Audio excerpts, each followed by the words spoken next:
ಸಚಿವ ನಾಗೇಂದ್ರ ರಾಜೀನಾಮೆ ಬಹುತೇಕ ಖಚಿತ. ವಾಲ್ಮೀಕಿ ನಿಗಮದ ಹಗರಣದಲ್ಲಿ ತಲೆದಂಡ ಖಚಿತ. ಸಚಿವ ನಾಗೇಂದ್ರ ರಿಪಬ್ಲಿಕ್ ಕನ್ನಡದ ನಿರಂತರ ವರದಿಯ ಫಲಶ್ರುತಿ. ಭ್ರಷ್ಟಾಚಾರದ ವಿರುದ್ಧ ಸಮರ ಸಾರಿದ ರಿಪಬ್ಲಿಕ್ ಕನ್ನಡ. ಸರ್ಕಾರಿ ಅಧಿಕಾರಿ ಆತ್ಮಹತ್ಯೆ ಪ್ರಕರಣದಲ್ಲಿ ಬಿಗ್ ಅಪ್ಡೇಟ್. ಇವತ್ತು ರಾತ್ರಿ ಅಥವಾ ನಾಳೆ ನಾಗೇಂದ್ರ ರಾಜೀನಾಮೆ ಕೊಡುವ ಸಾಧ್ಯತೆ ಇದೆ.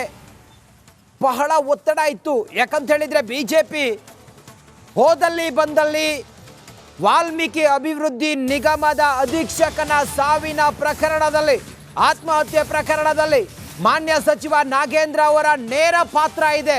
ಅವರು ಮೌಖಿಕವಾಗಿ ಆದೇಶವನ್ನ ಕೊಟ್ಟಿದ್ದರಿಂದಲೇ ಆ ವ್ಯಕ್ತಿ ಯಾರು ಚಂದ್ರಶೇಖರನ್ ಆತ್ಮಹತ್ಯೆ ಮಾಡಿಕೊಂಡ್ರು ಅನ್ನೋದನ್ನ ಘಂಟಾಘೋಷವಾಗಿ ಬಿಜೆಪಿ ಹೇಳ್ತಾ ಇತ್ತು.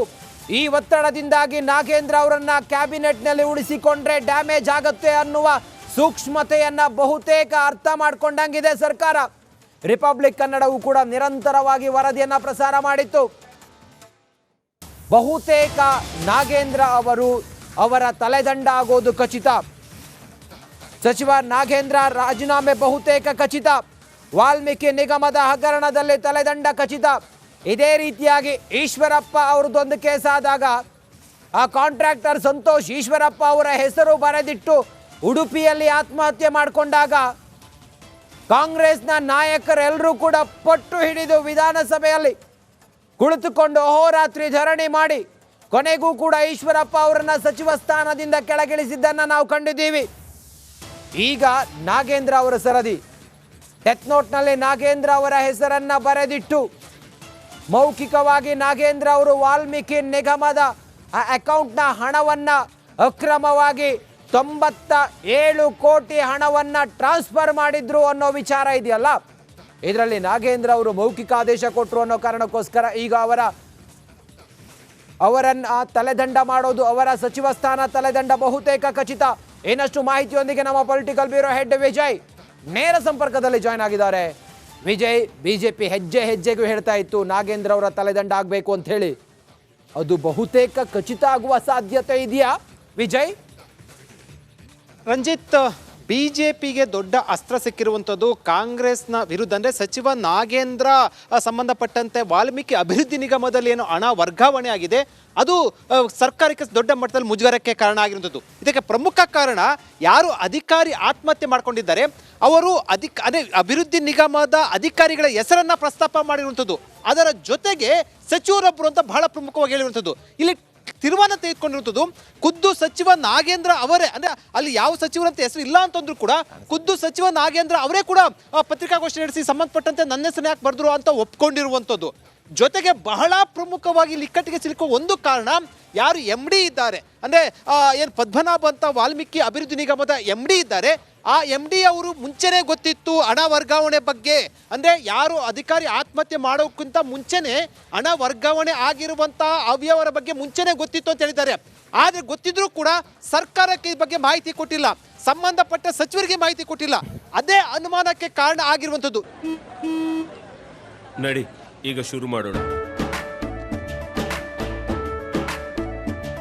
ಕೇಸರಿಯಿಂದ ಮನೋಲ್ಲಾಸ ಮನಸ್ಸು ಮತ್ತೇರಿ ಕುಣಿದಾಡಿದೆ ನೋಡು, ಮನಸ್ಸು ಮತ್ತೇರಿ ಕುಣಿದಾಡಿದೆ ನೋಡು. ಕ್ಷಣ ಕ್ಷಣವೂ ಆಚರಿಸಿ ಕೇಸರಿ ಹಬ್ಬ. ವಿಮಲ್ ಬಾಯಲ್ಲಿ ಹೇಳಿ ಕೇಸರಿ. ಈ ಎಲ್ಲಾ ವಿಚಾರವನ್ನ ಈಗ ಬಿಜೆಪಿ ದೊಡ್ಡ ಮಟ್ಟದಲ್ಲಿ ತೆಗೆದುಕೊಂಡು ಹೋಗಿರುವಂಥದ್ದು, ರಾಜ್ಯ ಮಟ್ಟದಲ್ಲಿ ಪ್ರತಿಭಟನೆ ಮಾಡೋಕ್ಕೆ ಮುಂದಾಗಿರುವಂಥದ್ದು, ಎಲ್ಲ ನಾಯಕರು ಪ್ರತಿಕ್ರಿಯೆಯನ್ನು ಕೊಡ್ತಾ ಇರುವಂಥದ್ದು, ಸಚಿವ ನಾಗೇಂದ್ರ ಅವರ ರಾಜೀನಾಮೆಗೆ ಒತ್ತಾಯ ಮಾಡ್ತಾ ಇರುವಂಥದ್ದು. ರಾಜೀನಾಮೆ ಕೊಡಲಿಲ್ಲ ಅಂತಂದ್ರೆ ಮುಖ್ಯಮಂತ್ರಿ ಸಿದ್ದರಾಮಯ್ಯ ಮತ್ತು ಉಪಮುಖ್ಯಮಂತ್ರಿ DK ಶಿವಕುಮಾರ್ ಹೆಸರನ್ನು ಕೂಡ ನಾಗೇಂದ್ರ ಜೊತೆ ತಳಕನ್ನ ಹಾಕ್ತಾ ಇರುವಂಥದ್ದು. ಈ ಹಿನ್ನೆಲೆಯಲ್ಲಿ ಮುಜುಗರಕ್ಕೆ ಸಿಲುಕಿರುವಂತಹ ಸರ್ಕಾರ ಅವರ ತಲೆದಂಡ ಪಡೆಯುವಂತಹ ಸಾಧ್ಯತೆ ಇರುವಂಥದ್ದು, ರಾಜೀನಾಮೆ ತೆಗೆದುಕೊಳ್ಳುವಂತಹ ಚಿಂತನೆ ನಡೆಸ್ತಾ ಇರುವಂಥದ್ದು, ಗಂಭೀರ ಚಿಂತನೆ ನಡೆಸ್ತಾ ಇರುವಂಥದ್ದು. ಯಾಕೆ ಅಂತಂದ್ರೆ ಈ ಹಿಂದೆ ಪ್ರತಿಪಕ್ಷದಲ್ಲಿದ್ದಂತಹ ಸಂದರ್ಭದಲ್ಲಿ ಕಾಂಗ್ರೆಸ್ಸು ಇದೇ ವಿಚಾರವನ್ನ ಈಶ್ವರಪ್ಪ ರಾಜೀನಾಮೆಗೆ ಪಟ್ಟ ಹಿಡಿದು ರಾಜೀನಾಮೆ ಪಡೆಯಲು ಯಶಸ್ವಿಯಾಗಿತ್ತು. ಈಗ ನೈತಿಕತೆ ಪ್ರಶ್ನೆ ಬರುತ್ತೆ ಮತ್ತು ಮುಂದೆ ಅಧಿವೇಶನ ಆರಂಭ ಆಗುತ್ತೆ. ಈ ಸಂದರ್ಭದಲ್ಲಿ ರಾಜ್ಯ ಮಟ್ಟದಲ್ಲಿ ಸರ್ಕಾರ ಮುಜುಗರಕ್ಕೆ ಸಿಲುಕುತ್ತೆ ಅನ್ನೋ ನಿಟ್ಟಿನಲ್ಲಿ ಕೂಡ ಈ ಬಗ್ಗೆ ಗಂಭೀರವಾಗಿ ಯೋಚನೆ ಮಾಡ್ತಾ ಇರುವಂಥದ್ದು. ಇದಕ್ಕೆ ಪೂರಕವಾಗಿ ಇಂದು ಏನು ಸಚಿವ ನಾಗೇಂದ್ರ ಅವರ ಜೊತೆ ಮುಖ್ಯಮಂತ್ರಿ ಸಿದ್ದರಾಮಯ್ಯ ಅವರು ಸಮಾಲೋಚನೆ ನಡೆಸುವಂತಹ ಸಾಧ್ಯತೆ ಇರುವಂಥದ್ದು. ಅಂದರೆ ಎಲ್ಲ ಬೆಳವಣಿಗೆಗಳು ನೋಡ್ತಾ ಇದ್ರೆ ರಾಜೀನಾಮೆ ಪಡೆಯುತ್ತಾ ಅನ್ನುವಂಥದ್ದು ಒಂದು ಪ್ರಶ್ನೆ. ಜೊತೆಗೆ ತನಿಖೆ ಆಗೋವರು ಕೂಡ ರಾಜೀನಾಮೆ ಪಡೆದು ನಂತರ ಮುಂದಿನ ತೀರ್ಮಾನ ಅಂತ ಮನವೊಲಿಸುವಂಥ ಸಾಧ್ಯತೆ ಇರುವುದು. ನೋಡಬೇಕು ನಾಗೇಂದ್ರ ರಾಜೀನಾಮೆ ಕೊಡ್ತಾರಾ ಅಥವಾ ಈ ಸಂಬಂಧಪಟ್ಟ ಮುಖ್ಯಮಂತ್ರಿ ಸಿದ್ದರಾಮಯ್ಯ ಏನು ತೀರ್ಮಾನ ಕೈಗೊಳ್ತಾರಂತ. ಆದರೆ ಈಗಿನ ಮಾಹಿತಿ ಪ್ರಕಾರ ಬಹುತೇಕವಾಗಿ ರಾಜೀನಾಮೆ ಪಡೆಯುವಂಥ ಎಲ್ಲ ಸಾಧ್ಯತೆ ಇರುವಂಥದ್ದು. ರಂಜಿತ್, ವಿಜಯ್, ಮತ್ತೊಂದು ಕಡೆಯಲ್ಲಿ ಈಗ FIR ನಲ್ಲಿ ಅವರ ಹೆಸರು ಇಲ್ಲದೆ ಇದ್ದದ್ದು, ಇದನ್ನ ಅವರು ಪ್ರಮುಖವಾಗಿ ಹಿಂಗಾಗಿದೆ ಅಂತೇಳಿ ಹೇಳುವಂಥ ಸಾಧ್ಯತೆಗಳಿರುತ್ತಾ, ಹೇಗೆ ಅಂತ? ರಂಜಿತ್, ಒಂದಂತೂ ಬಹಳ ಸ್ಪಷ್ಟ. ಯಾಕಂದರೆ ಅವರ ಹೆಸರು ಇಲ್ಲ ಅಂತಂದ್ರೂ ಕೂಡ, ಅಂದರೆ ಡೆತ್ ನೋಟ್ನಲ್ಲಿ ಅವರ ಹೆಸರು ಇಲ್ಲ ಅಂತಂದ್ರೂ ಕೂಡ ಸಚಿವರೊಬ್ಬರು ಅಂತ ಮೆನ್ಷನ್ ಮಾಡಿರುವಂಥದ್ದು. ಮತ್ತು ಜೊತೆಗೆ ಖುದ್ದು ಸಚಿವ ನಾಗೇಂದ್ರ ಅವರೇ ಪತ್ರಿಕಾಗೋಷ್ಠಿ ಮೂಲಕ ಈ ಎಲ್ಲ ಹಗರಣ ಸಂಬಂಧಪಟ್ಟಂತೆ ತಮ್ಮ ಇಲಾಖೆಯಲ್ಲಿ ನಡೆದಿದೆ ಅಂತ ಒಪ್ಕೊಂಡಿರುವಂಥದ್ದು.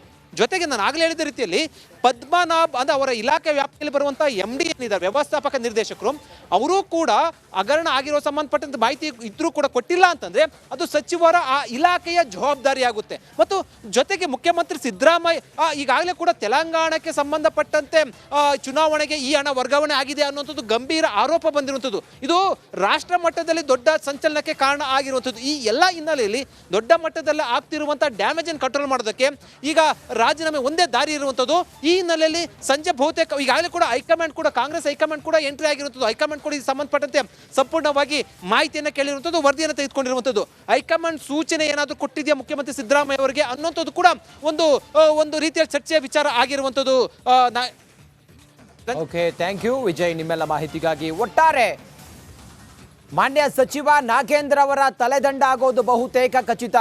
ಮುಂದಾಗುವಂತ ಮುಜುಗರವನ್ನ ತಪ್ಪಿಸಿಕೊಳ್ಳಲು ಕಾಂಗ್ರೆಸ್ ಸರ್ಕಾರ ನಾಗೇಂದ್ರ ಅವರನ್ನ ರಾಜೀನಾಮೆ ಕೊಡಿಸಿ ಆ ಮೂಲಕ ತನ್ನ ಸರ್ಕಾರದ ಮೇಲೆ, ಸಚಿವರೊಬ್ಬರ ಮೇಲೆ ಬಂದಿರುವಂತ ಈ ಅಪವಾದ ಇದೆಯಲ್ಲ, ಇದರಿಂದಾಗಿ ನುಣುಚಿಕೊಳ್ಳುವ ಪ್ರಯತ್ನವನ್ನ ಮಾಡೋ ಸಾಧ್ಯತೆಯೂ ಕೂಡ ಹೆಚ್ಚಾಗಿದೆ. ಸದ್ಯಕ್ಕೆ ನಾಗೇಂದ್ರ ಅವರ ಮೇಲೇನೆ ಡೈರೆಕ್ಟ್ ಹಿಟ್ ಮಾಡಿದೆ ಬಿಜೆಪಿ. ಮಾನ್ಯ ಸಚಿವರೇ ಇದರಲ್ಲಿ ನೇರವಾಗಿ ಭಾಗಿಯಾಗಿದ್ದಾರೆ ಈ ಅಕ್ರಮದಲ್ಲಿ ಅನ್ನೋದನ್ನ ಹೇಳಿದೆ. ಈ ಹಿಂದೆ ಈಶ್ವರಪ್ಪನವರಿಗೆ ಆದಂಥ ಪರಿಸ್ಥಿತಿ ಈಗ ನಾಗೇಂದ್ರ ಅವರಿಗೆ ಬಂದಿದೆ. ಬಹುತೇಕ ಅವರ ತಲೆದಂಡ ಆಗುವಂಥ ಎಲ್ಲ ಸಾಧ್ಯತೆಗಳು ಕಂಡು ಬರ್ತಾ ಇದೆ. ನಿರಂತರವಾಗಿ ಈ ಕುರಿತಾಗಿ ರಿಪಬ್ಲಿಕ್ ಕನ್ನಡ ವರದಿಯನ್ನು ಪ್ರಸಾರ ಮಾಡಿತ್ತು. ಈಗ ಈ ಹಂತದ ಬೆಳವಣಿಗೆ ಆಗಿದೆ.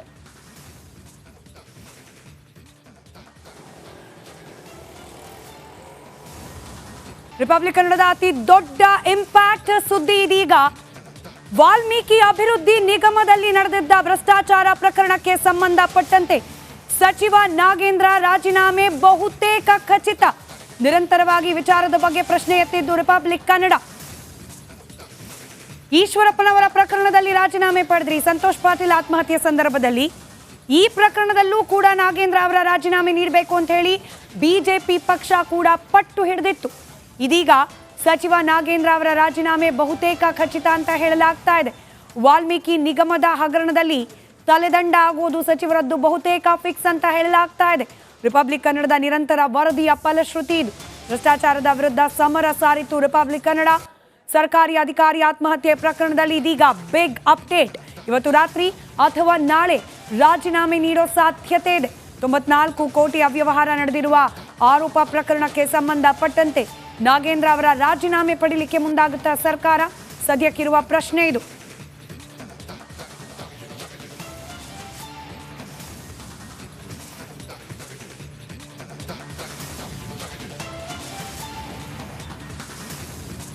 ಮತ್ತಷ್ಟು ಡೀಟೇಲ್ಸ್ ನಮ್ಮ ಪೊಲಿಟಿಕಲ್ ಬ್ಯೂರೋ ಹೆಡ್ ವಿಜಯ್ ನೀಡ್ತಾ ಹೋಗ್ತಾರೆ. ವಿಜಯ್, ಬಹುತೇಕ ಸಚಿವ ನಾಗೇಂದ್ರ ಅವರ ರಾಜೀನಾಮೆ ಫಿಕ್ಸ್ ಅಂತ ಹೇಳಲಾಗ್ತಾ ಇರೋದು, ಇದು ಕೇವಲ ತನಿಖೆ ಮುಗಿಯುವವರೆಗೂ ಅಂತವಾ? ಯಾವ ರೀತಿ ಅರ್ಥ ಮಾಡ್ಕೊಳ್ಬೇಕಿದನ್ನು? ಸ್ಮಿತಾ, ಸಚಿವ ನಾಗೇಂದ್ರ ರಾಜೀನಾಮೆಗೆ ಬಿಜೆಪಿ ದೊಡ್ಡ ಮಟ್ಟದಲ್ಲಿ ಹೋರಾಟ ಮಾಡೋಕ್ಕೆ ಮುಂದಾಗಿರುವಂಥದ್ದು ರಾಜ್ಯದಲ್ಲಿ ಸಾಕಷ್ಟು ಸಂಚಲನಕ್ಕೆ ಕಾರಣ ಆದ ಹಿನ್ನೆಲೆಯಲ್ಲಿ ಮುಜುಗರ ತಪ್ಪಿಸ್ಕೊಳ್ಳೋದು ಸಂಬಂಧಪಟ್ಟಂತೆ ಮುಖ್ಯಮಂತ್ರಿ ಸಿದ್ದರಾಮಯ್ಯ ಅವರು ಈ ಸಂಬಂಧಪಟ್ಟಂತೆ ಯೋಚನೆ ಮಾಡ್ತಾ ಇದ್ದಾರೆ ಅನ್ನುವಂಥದ್ದು ಮೂಲಗಳು ತಿಳಿದು ಬಂದಿರುವಂಥದ್ದು. ಆದರೆ ಇಲ್ಲಿವರೆಗೂ ಕೂಡ ಇನ್ನೂ ಅಧಿಕೃತವಾಗಿ ಸಚಿವ ನಾಗೇಂದ್ರ ರಾಜೀನಾಮೆ ಸಂಬಂಧಪಟ್ಟಂತೆ ಯಾವುದು ಅಧಿಕೃತ ಅಥವಾ ಅಂತಿಮ ತೀರ್ಮಾನ ಆಗಿಲ್ಲ. ಯಾಕೆಂದರೆ ಸಚಿವ ನಾಗೇಂದ್ರ ಹೆಸರು ಎಲ್ಲೂ ಕೂಡ ಪ್ರಸ್ತಾಪ ಆಗಿಲ್ಲ. ಆದ್ರೆ ಒಂದಷ್ಟು ಲೋಪ ಆಗಿರುವಂಥದ್ದು, ತಮ್ಮ ಇಲಾಖೆ ವ್ಯಾಪ್ತಿಯ ಹಣ ವರ್ಗಾವಣೆ ಆಗಿರೋ ಸಂಬಂಧಪಟ್ಟಂತೆ ಲೋಪ ಆಗಿರುವಂಥದ್ದನ್ನು ಖುದ್ದು ಒಪ್ಕೊಂಡಿರುವಂಥ ಹಿನ್ನೆಲೆಯಲ್ಲಿ ನೈತಿಕತೆ ಪ್ರಶ್ನೆಯಿಂದ ಇವರು ರಾಜೀನಾಮೆ ಕೇಳುವಂಥ ಸಂಬಂಧಪಟ್ಟಂತೆ ಪಡೆಯುವಂಥ ಸಾಧ್ಯತೆ ಇರುವಂಥದ್ದು. ಯಾಕೆ ಅಂತಂದ್ರೆ ಮುಂದೆ ಅಧಿವೇಶನ ಬರುತ್ತೆ ಮತ್ತು ಈಗ ಸರ್ಕಾರ ಈ ಹಿಂದೆ ಪ್ರತಿಪಕ್ಷದಲ್ಲಿದ್ದ ಸಂದರ್ಭದಲ್ಲಿ ಇದೇ ವಿಚಾರವನ್ನ ಅಂದ್ರೆ ಈಶ್ವರಪ್ಪ ರಾಜೀನಾಮೆ ವಿಚಾರವನ್ನು ಕೇಳಿ ಪಡೆದಂಥ ಕಾಂಗ್ರೆಸ್ಗೆ ಈಗ ಪ್ರತಿಪಕ್ಷವಾಗಿ ಬಿಜೆಪಿ ನೈತಿಕತೆ ಪ್ರಶ್ನೆ ಮಾಡುತ್ತೆ. ಈ ಹಿನ್ನೆಲೆಯಲ್ಲಿ ತಕ್ಷಣಕ್ಕೆ ಮುಜುಗರ ತಪ್ಪಿಸುವ ನಿಟ್ಟಿನಲ್ಲಿ ತನಿಖೆ ಬರೋವರೆಗೂ ಕೂಡ ರಾಜೀನಾಮೆ ಪಡೆಯುವಂತಹ ಸಾಧ್ಯತೆ ಹೆಚ್ಚಾಗಿರುವಂಥದ್ದು. ಈಗ ಸಚಿವ ಅಂದ್ರೆ ಹೈಕಮಾಂಡ್ ಕೂಡ ಸಂಬಂಧಪಟ್ಟಂತೆ ಸಮಾಲೋಚನೆ ನಡೆಸ್ತಾ ಇರುವಂಥದ್ದು. ಎಲ್ಲವೂ ಅಂದುಕೊಂಡಂತಾದ್ರೆ ಸಚಿವ ನಾಗೇಂದ್ರ ಜೊತೆ ಸಮಾಲೋಚನೆ ನಡೆಸಿ ಬಹುತೇಕವಾಗಿ ರಾಜೀನಾಮೆ ಪಡೆಯುವಂತಹ ಸಾಧ್ಯತೆ ಇದೆ. ಇನ್ನು ಈ ಸಂಬಂಧಪಟ್ಟಂತೆ ಕೆಲವೇ ಹೊತ್ತಿನಲ್ಲಿ ಈ ಬಗ್ಗೆ ಒಂದು ಅಂತಿಮ ನಿರ್ಧಾರ ಆಗುತ್ತೆ. ಅದು ಇಲ್ಲಿವರೆಗೂ ಕೂಡ ರಾಜೀನಾಮೆ ಸಂಬಂಧಪಟ್ಟಂತೆ ಯಾವುದು ಅಂತಿಮ ನಿರ್ಧಾರ ಆಗಿಲ್ಲ. ಸಾಧಕ ಬಾಧಕಗಳ ಬಗ್ಗೆ ಮುಖ್ಯಮಂತ್ರಿ ಸಿದ್ದರಾಮಯ್ಯ ಮತ್ತು ಉಪಮುಖ್ಯಮಂತ್ರಿ ಡಿ ಕೆ ಶಿವಕುಮಾರ್ ಸಮಾಲೋಚನೆ ನಡೆಸ್ತಾ ಇರುವಂಥದ್ದು. ಸ್ಮಿತಾ, ಅನಿವಾರ್ಯ ಸಂದರ್ಭ ಬಂದ್ಬಿಡ್ತಾ ಸರ್ಕಾರಕ್ಕೆ ಅಂತ ಹೇಳಿ ವಿಜಯ್, ಅಂದ್ರೆ ವಿರೋಧ ಪಕ್ಷಗಳ ಬಾಯಿಗೆ ಆಹಾರ ಆಗೋದನ್ನು ತಪ್ಪಿಸ್ಕೊಳ್ಳಿಕ್ಕೆ ಅನಿವಾರ್ಯವಾಗಿ ರಾಜೀನಾಮೆ ಪಡೆಯೋ ಹಂತಕ್ಕೆ ಬಂತ ಸರ್ಕಾರ ಅಂತ. ಖಂಡಿತವಾಗ್ಲೂ ಸ್ಮಿತಾ, ಇದೇ ಒಂದು ನೈತಿಕ ಪ್ರಶ್ನೆ ಸರ್ಕಾರಕ್ಕೆ ಎದುರಾದ ಹಿನ್ನೆಲೆಯಲ್ಲಿ ರಾಜೀನಾಮೆ ಪಡೆಯುವಂತ ಅನಿವಾರ್ಯ ಸಂದರ್ಭ ಎದುರಾಗಿರುವಂಥದ್ದು. ಯಾಕಂದ್ರೆ ಖುದ್ದು ವಿಜಯೇಂದ್ರ ಸೇರಿದಂತೆ ಸಿ ಟಿ ರವಿ ಸೇರಿದಂತೆ ಯಡಿಯೂರಪ್ಪ ಸೇರಿದಂತೆ ಬಿಜೆಪಿ ಎಲ್ಲಾ ನಾಯಕರು ಕೂಡ ಬಹಿರಂಗವಾಗಿ ಮಾತಾಡಿರುವಂಥದ್ದು, ಜೊತೆಗೆ ಅವರ ಮನೆಗೆ ಭೇಟಿ ಕೊಟ್ಟಿರುವಂಥದ್ದು. ಮತ್ತು ಇದಕ್ಕೆಲ್ಲಕ್ಕಿಂತ ಬಹಳ ಪ್ರಮುಖವಾಗಿ ಅಧಿವೇಶನ ಬರುವಂಥದ್ದು ಮತ್ತು ರಾಜ್ಯ ಮಟ್ಟದಲ್ಲಿ ಇದು ಹೋರಾಟ ತೀವ್ರಗೊಳಿಸುವಂತ ಸಾಧ್ಯತೆ ಇರುವಂತ ಹಿನ್ನೆಲೆಯಲ್ಲಿ ನಿರ್ಧಾರ ಮಾಡಿರುವಂತಹ ಹಿನ್ನೆಲೆಯಲ್ಲಿ ಬಿಜೆಪಿ ಮುಜುಗರ ತಪ್ಪಿಸುವ ನಿಟ್ಟಿನಲ್ಲಿ, ಜೊತೆಗೆ ಇದು ರಾಷ್ಟ್ರ ಮಟ್ಟದಲ್ಲೂ ಕೂಡ ಸುದ್ದಿಯಾಗುವಂತಹ ಸಾಧ್ಯತೆ ಇರುವಂಥದ್ದು.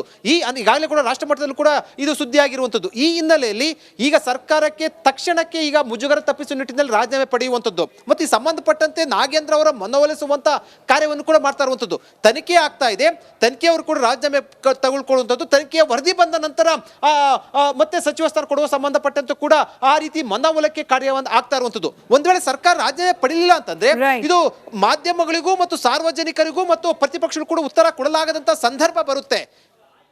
ರೈಟ್. ಧನ್ಯವಾದ.